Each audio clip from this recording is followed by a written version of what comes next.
Welcome, guys. We are here at South Toledo Golf Club where our own Dan Cummins is going to play a few holes here for us and talk about his upcoming retirement. And Dan, this is one of the places we asked you, where would you like to show us around? And South Toledo Golf Club is one of them. Why would you say that? I live in the South End in Maumee, Monclova area. I like to play here. I have friends here. You know, Toledo has a wonderful golf legacy. Inverness Club, of course, the high end, but also the public courses. Ottawa Park has been here a long, long time.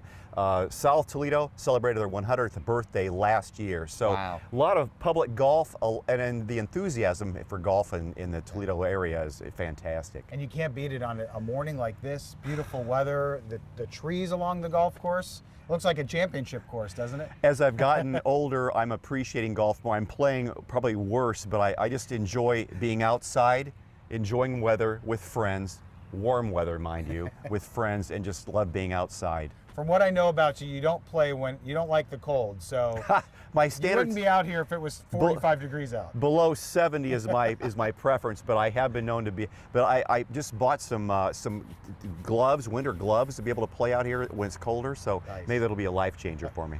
And here you have your buddy Dave with us, Dave Yep. Duguay, right? So tell us why you like to play with Dave here. Dave and I have been friends. Well, we've known each other. We used to compete against each other in softball, and then we're at the gym and crossed paths. Hadn't seen each other for years. Started talking. I play golf. You play golf, so we met out here. And how long ago was that? Oh, boy, it's been 8, 9 years. Yeah, it's got to be going on Okay. 10 years. Yeah. And you so guys we play a few days a week then? one day a week for sure. Okay. Yeah. I try to play more if I can, but but Dave and I, he's a good buddy, and we just enjoy being together and hanging out here and knocking it around. And we don't nothing is taken seriously, as you'll see. And I don't play a lot of golf, but I know we need to keep on the schedule, right? So I need to let you tee off, but show us around here on South Toledo. The senior tees. Dan makes sure he gets his stretches in and is ready to tee off on the first hole.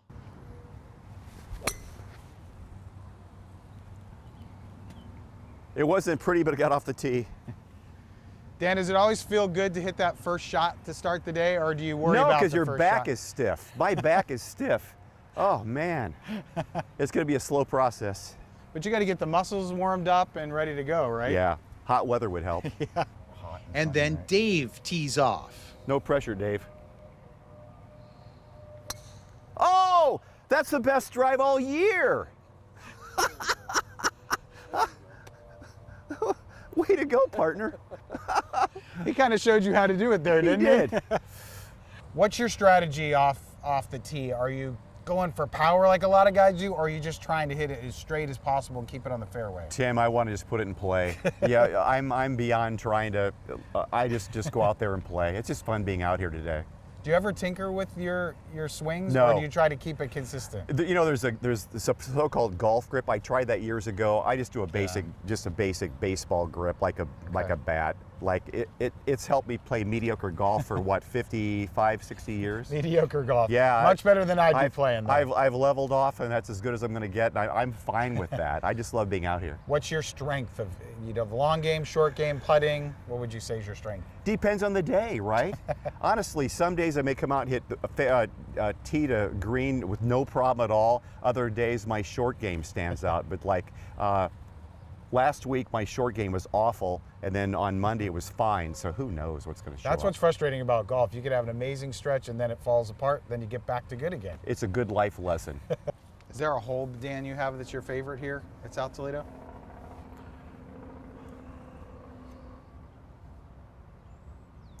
In the back, there's a par 5 that is nice and wide open, so very forgiving on shots that kind of go left or right, but it's not too long. Okay. If you hit a really good second shot, you're in really good shape to be able to par the hole. Okay. Par is your friend. Par is the goal. Yeah. Do you like any par 3s, or do you like the long hole, the par 5s? I like the long holes. Okay. Yeah, the par 3s require a little finesse, and that's Right. not my strength. And you have fewer chances for birdies on the Exactly. three, Well, so- I birdies, pars. Pars is good enough, right? Yeah, par is all I need. Now, if you hit a birdie, are you jumping up and down, something like that, if you get a birdie? I shake my head with disbelief. So you're saying it doesn't happen that often? Not too often, no. All right.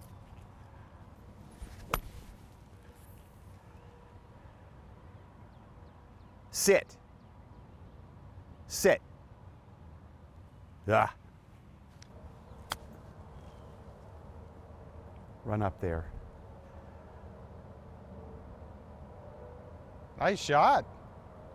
Yeah, it's going to be okay. Hung up right up there and stopped okay. for you. You see the undulating greens there, so sometimes you have to kind of play those a little bit. So there's really, this is not like you're playing Inverness Club where you got to putt this far and it's going to go left and a right. This is pretty fair. These greens are really nice and fair. And then, do you prefer a dry course so that the ball stays, or do you want to get, or no, the ball dry they take off, right? So yeah. What kind of weather conditions do you like? I like sunshine. For the greens, I guess. Wind, I don't like at all. Yeah. But I think any golfer will tell you that nobody likes the wind. Because if it's been really wet, it'll just stay right there on the green. In or the do you summer like the roll? In the summertime when it's hot and dry, you hit a ball, it goes, it's like concrete, like a runway. And you don't want that, right? No. First hole, you're just kind of getting started with the golf. You probably felt like you wanted to putt better, but you're out here having fun, and that's what matters, right? It's a beautiful day. I'm with my friends. I'm with you guys. Yeah, it's fun. This is what it's all about, is being with friends and just enjoy. You know, South Toledo is not an easy course. It's not a hard course. It's fair because golf is a game all within yourself. The course, some courses make you find trouble. This doesn't make you find trouble. You got to find trouble yourself. Like over here, look over here. There's lots of trees. Hitting those trees, yeah. Yeah. So it's a challenge, but yet you don't need it to be the toughest course in the world. Are you going to spend right? your day in the lumber yard? Are you going to be sand man? There's a lot of options over here. So it's like, and every day is different when you come out here. It's like, again, it's like life is. Every day is different, and some positive. What's going to come at me today, right. and how you handle it. And golf is a skill you need to have, right? If you're a teenager and you're kind of learning golf, you want to have that skill because there are going to be business decisions made. Your career, you've probably golfed with a lot of people and you talked about sports or news. I mean, this is something that is good to know, right? It's a social game. Yeah. And the thing is with golf, it's just, you have to have patience. Do I have patience, Dave? Sometimes. People that know me goes, he has no patience whatsoever. But I try to maintain my composure when things go bad. This is one of those things where just don't take yourself too seriously and have fun. And you've been working for so many years now. How is that golfing before work? Because most of your career you've worked nights, right? Are you tired when you get to work, or does golf kind of warm you up for the rest of your day? As long as I get my 8 hours of sleep the night before, don't set an alarm. I wake up about 8:30, 9 o'clock in the morning. Here it is like late morning. This is perfect for me, like 10 to 12 or something like that. To not have to get up and go right into work, you can do what you want first. Loved working nights. Nights were so good to me. My entire career, most of my 50 years in TV were working nights. Didn't have to set an alarm. I could stay up as late as I wanted. It's a great life, honestly. And you can just take in the beautiful wind, and the weather is great, and just start your day in a good way, right? Absolutely, with good friends. And we're off to the second hole. And a reminder, this can be a tough sport. You got through? Oh, it's a brutal game.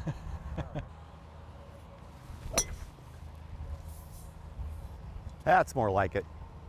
We did manage to slow Dan and Dave down at times to dig in on Dan's career in TV journalism. You've covered, your sports was how many years of your career when you were a sports reporter and anchor?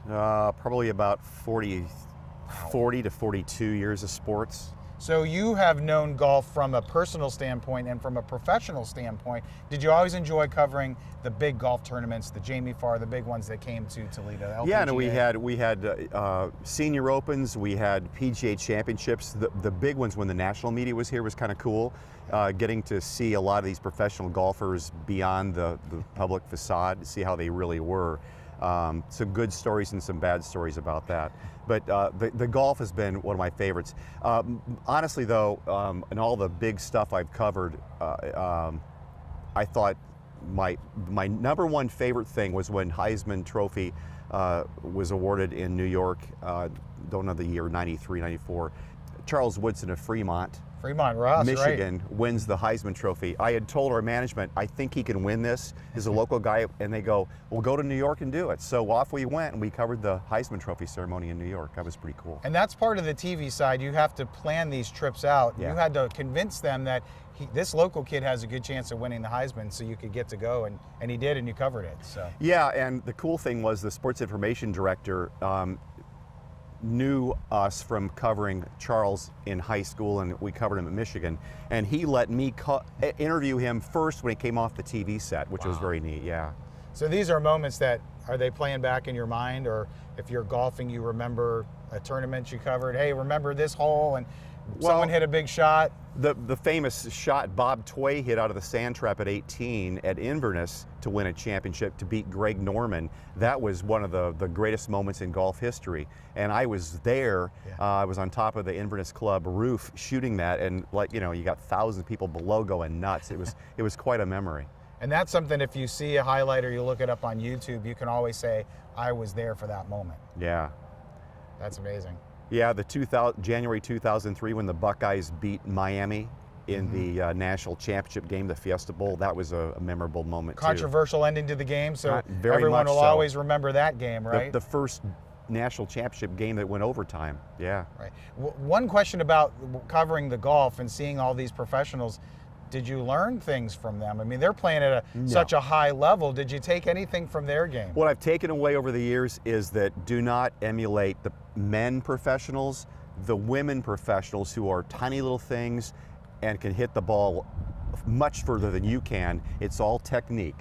It teaches you don't overswing. That's one of my faults. Take your time, make contact, but their technique is so perfect. Women, professional golfers can hit the ball so well, and I admire that about And you had a front row seat to all of those tournaments. Many of them, yeah, yeah. From long time. And you don't regret any of it? Oh gosh, I loved every minute of it. At some point in my career, though, I kind of got to where I'm ready for something else, and going into news was a really nice avenue to go. And I've really enjoyed my time doing news as well. Yeah, maybe some people were surprised when you went from sports to news. What did your family think about that? I think they knew I was getting a little bored with what I'd been doing it for so long, doing the same thing over and over and over. I was ready for a new challenge, and I wanted to kind of just stretch out a little bit and see what it was like. And being news, I've had some wonderful opportunities covering state election results in Columbus. My favorite event of anything in my whole career was the week I spent with the United States Navy, embedded with the Navy for a week in Norfolk, Virginia. Shooting tube 4 in 3, 2, 1. I got to go behind the scenes and do so many neat things. We're still talking about that trip, right? Because it was what an experience. Oh my gosh! I spent 24 hours on an aircraft carrier out in the Atlantic Ocean. I got to go on a nuclear submarine. I got to shoot simulated 50 caliber machine guns. I was just geeking out all week long. So you've done it all. I mean, you've done news in a great way. I always see you as Dan Cummins, the sports anchor, but I work with you in news, so you're both. Honor Flight changed my life probably. When I started doing Honor Flight in 2017, it gave me a new perspective on what's out there and what kind of impact you can have on lives. And now that I've been on 24 Honor Flights, and I still I run into a veteran who was on one of the flights and wants to talk about the trip. And for those who hadn't been to see those memorials yet, you're there as they're seeing it. Those are moments you'll probably never forget, right? Well, a lot of things you've seen many, many times, like Arlington Cemetery, the changing of the guard, that's special. That never gets old. Going to the wall, that never gets old. It still hurts. It's still seeing these guys react to the wall. This is personal for them. I mean, there's 55,000 names on that wall of people that they knew that were just 18, 19, 20-year-olds like them that gave their all. And you're staying involved with them, even if you're not covering the trips. I am going to be on the Flag City Honor Flight board for do what I can, because I believe in what they do. The mission is such a great mission, and help these veterans, and they deserve one last tour with honor. For sure. And you got to get to your next shot here. So I got to stop holding you up here. Back to this next shot. Good shot. Good shot. Maybe Dan should have warmed up a bit more before we started. Let me do another one. The old swing is not dialed in yet.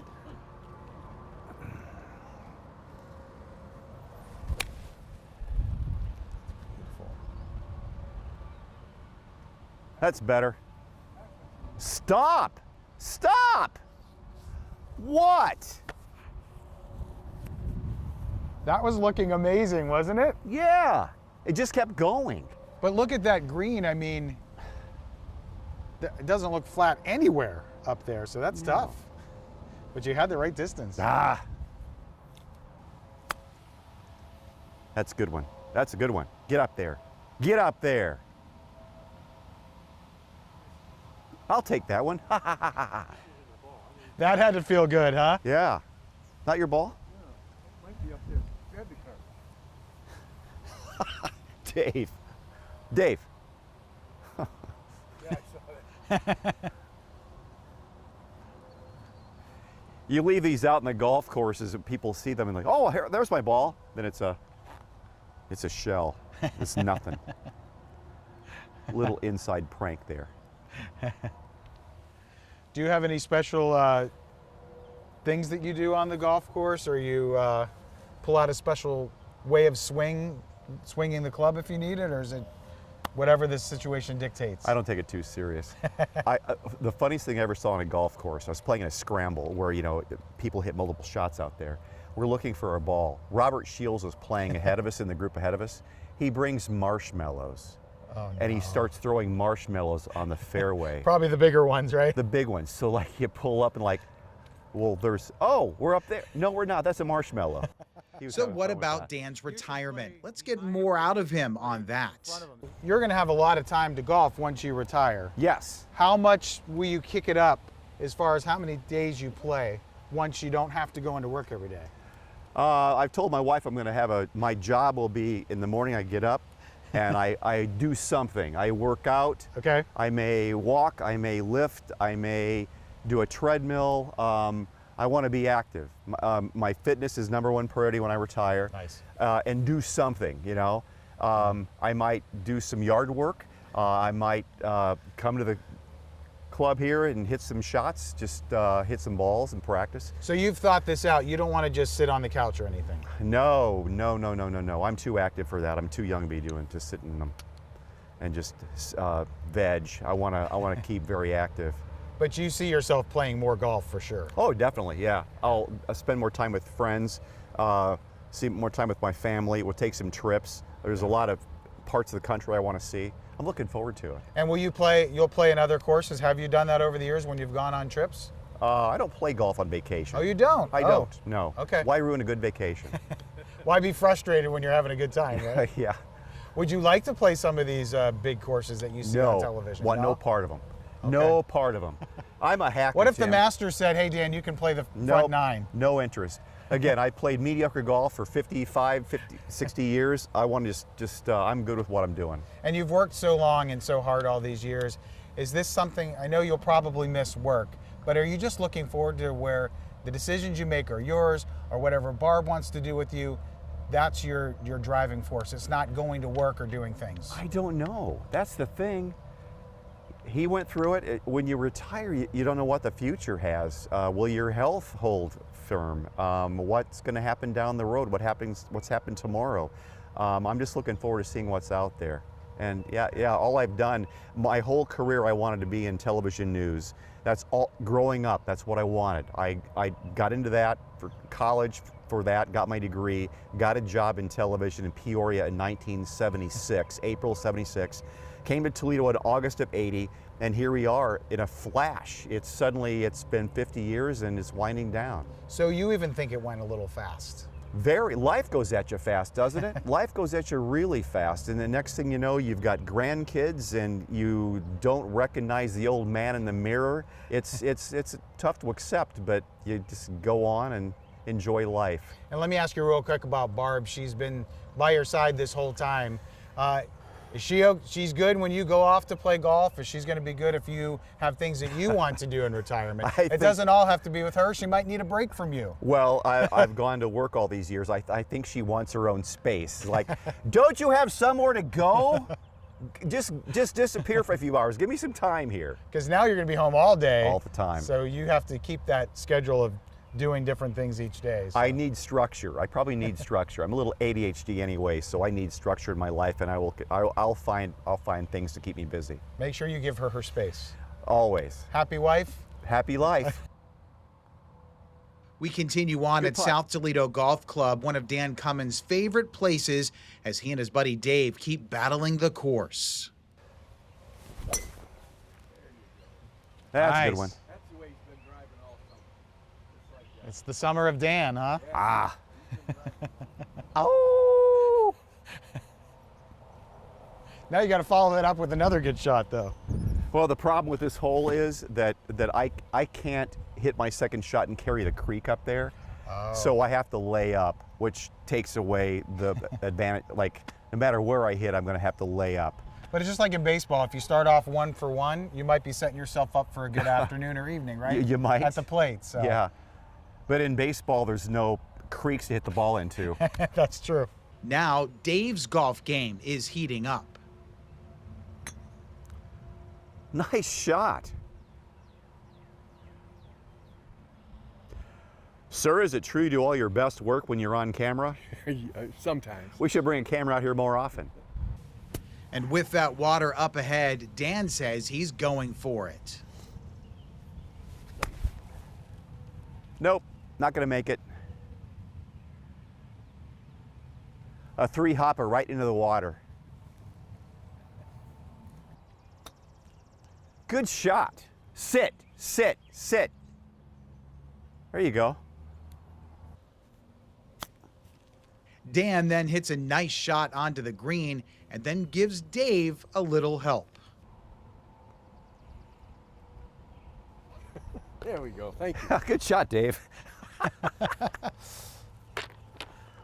Sometimes you have to help each other out, right? Yeah, it's a team game. So we're going to let Dan and Dave finish their round without us, but we can't leave without asking about the bond between the two of them and how Dan's retirement could make that even stronger. Dan, what is it about your buddy Dave that you like playing golf with? And what do you talk about? Because you're on the course for 18 holes or 9 holes. Life. I mean, we talk about things with our families. We talk about, We're going out to eat. yeah, we get together a few times, go out to eat and have some drinks. And yeah, we have a lot in common. Athletics background. He was a coach. So we crossed paths a lot during our lives. We used to play softball against each other. You coach baseball, right? At Maumee High School, yeah. Okay. Went to state. Yeah. Last year, we got to the state finals and got beat. Got to the finals, though. That's amazing. Division I state finals. It was nice. And what is it about golfing with Dan do you think that you enjoy? It's just fun having a friend that we go out with, and neither one of us, like obviously you see, we are not great golfers, but we enjoy being together and being out with some great weather and just kind of shooting the breeze with each other. Are you looking forward to your buddy being retired so that you can call him up and you can play or do whatever you want whenever? Because during the week, we just never can get together because he's got to work. So now, pretty much any day during the week is going to be a Saturday for us. Give me a call. Don't lose my number, okay? What advice do you have for him as he's beginning retirement? Well, he talked about doing some new things and staying busy, staying active. That's the number one thing. And you'll have lots of golf in the future here, right? Exactly. Mediocre golf. Yeah. And Dan, I wanted to ask you, do you get recognized when you're playing golf? You have to because of all these years, 50 years on television? It's a good thing, and if you aren't recognized in television after 46 years at WTOL, yeah, it's a good thing. People are very nice and they're very accommodating, and but you have to behave yourself. I mean, you can't go off in a restaurant or on a golf course because people will talk about it. So you have to have a little bit of decor about how you conduct yourself. There's something fun about working in a town that you also play golf in or go to restaurants in, right? You're part of you've been part of this community. You enjoy that part of it? Yeah, my wife is from here, and so yeah, she has her own connections going from her high school days too. So Yeah, you're around people all the time, and just conduct yourself with class and dignity, and people are very nice to me. I think the WTOL viewers over the years have been so good to me. I'm very lucky. And what can you say once again about South Toledo Golf Club? Do you invite people to come out here and play? It seems like they're just great people here too, right? Well, yeah, Greg and Nick out here run the place, and it's always in great shape, and it's a real good vibe out here. This is home to me, my home away from home. I like to be here. It's nice and relaxing, and get to be with friends, smiling faces, and the beauty of nature right in the middle of the city. Are you going to miss work? I will miss the people I work with. The news process, I've been doing it so long, it's okay. I will not miss the freezing newsroom that we endure year round. I'm not sure what is worse, the newsroom in the summertime or the newsroom in the winter. So there are things that you're looking forward to for sure to not have to deal with. Yes, I won't have to bring a coat to work every day. I bring a coat to work in the summer because it's so cold in there. We have blankets. Maybe you'll go to warmer climates during the winters, would you say, when you're retired? My wife and I have talked about it. We'll stay here. We'll take some trips, visit some friends who are down in Florida or Arizona in the winter. Yeah. Well, thanks to both of you for spending time with us, and we know, Dan, you're an institution for sure, and we hope to see you on the golf course more. And my wife you'll have all your time to yourself now. So. My wife would tell you I belong at an institution. She's put up with this for years, right? Yes, so she has. All right. Well, thanks a lot, guys, for watching on this episode of Tim Takes You There. We, of course, wish Dan the best in his retirement, and fairways and greens, as I hear other people say. So. Thank you.